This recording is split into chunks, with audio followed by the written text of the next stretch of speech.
Hello and thank you for watching Calluna Creations. My name's Heather and I'm just going to be talking through what equipment you'll be needing for my tutorials. Now first things first, I tend to use a sewing machine. Now you don't have to use a sewing machine, you could do these by hand, but they will take you a lot longer. And I do tend to talk in terms of presser foot width when I'm talking about the seam allowance.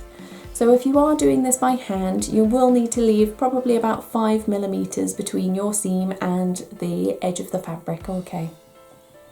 Now if you're like me and you're going to be using a sewing machine, then it's always really handy just to have some spare bobbins on hand with the colour of the thread that you're going to be using. Now the reason I say this is because it is the most frustrating thing in the world when you're halfway through a seam and your bobbin runs out. So you're having to unthread your machine and do your bobbin and rethread it all again. If you've just got some spare bobbins to hand, as soon as it runs out, you just take out the old one, pop in the new one, and away you go. So much easier. Now, although we will be doing these by sewing machine, you still will need a needle. Now this is because at the end of each project, you'll sometimes have these little hangy threads hanging out.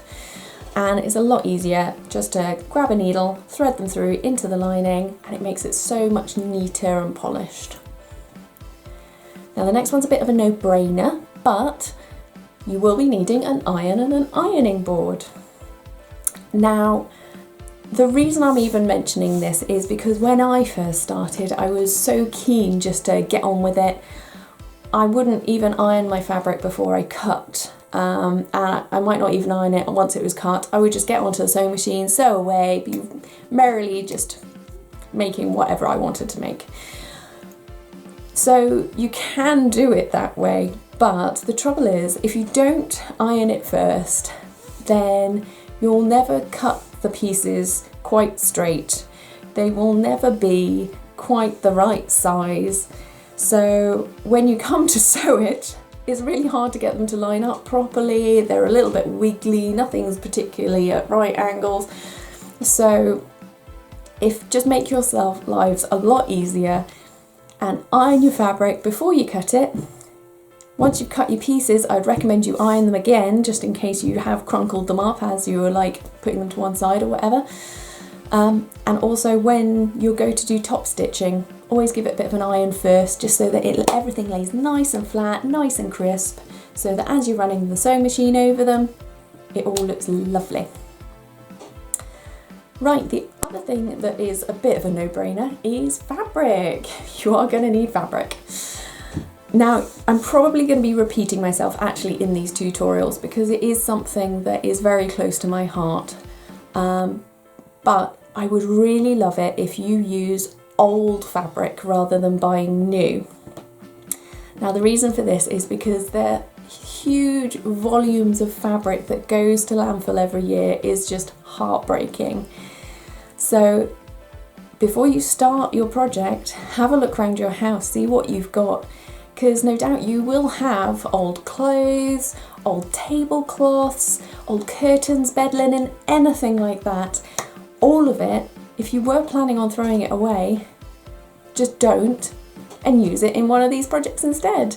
And it gets reused, you give it a new life, and it's something that's going to be completely unique to you, which is fantastic.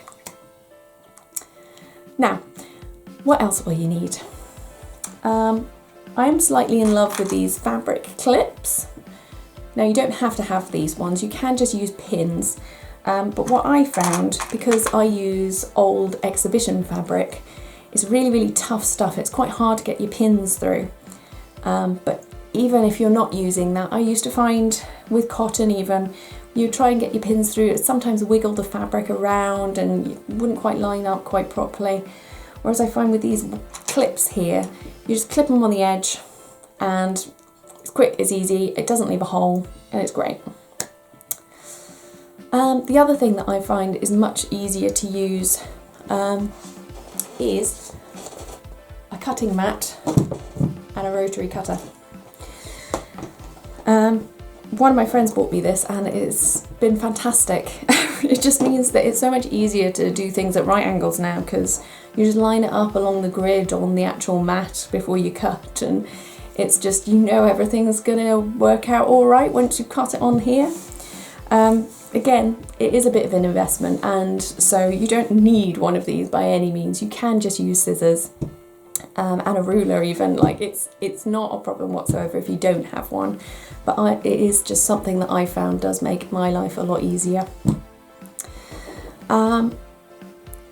Also, you will be needing a measuring tape, because all of these things are certain measurements, so just if you've got it to hand, you know where things are going to be, how big to cut things, and where you're going to put your pocket in things, just little things like that. It's quite useful just to have a measuring tape on hand. And the last thing, if any of these projects mention the fact that I'm going to be using interfacing, but maybe you don't own interfacing, and because that's something that I don't actually have in this house, just getting some tape, adhesive tape, can you see that? You just iron it on, it holds the stuff in place, and it's just really useful stuff actually, so probably quite handy just to have in your sewing box anyway. So that is everything you're going to be needing.